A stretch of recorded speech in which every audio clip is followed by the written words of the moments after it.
طبیب توجک در کشور عربی یمن، یکی بر اثر سکته دل و دومی بر اثر خونریزی مغزی وفات کردند.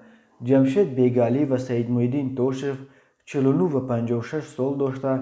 بیگالیف باعث جراح و توشف باعث انستزیولوگ در شفاخانه خصوصی ابن سینا در شهر المکلا کار میکردند. منوچهر عبدویف نماینده شرکت ازدراف اکسپورت روسیه که طبیبان تاجیک را برای کار به شفاخانه های یمن جلب میکند به رادیو آزادی گفت با رضایت خویشاوندان طبیبان تاجیک را روز 11 ینور در یمن به خاک سپاریدند. در همین حال رسانه های محلی در یمن نوشتند طبیبان فوتیده تاجیک دوستان قرین بودند و وقتی یک خبر مرگ دیگری را در میمونی شنیده است یک باره وضع سلامتیش ناخوب شده درگذشته است. یمن چندین سال باز در جنگ شهروندی بین نیروهای دولتی و شورشیان از قبیله شیعه مذهب خوسی ها که از جانب ایران پشتیبانی می شوند قرار دارد.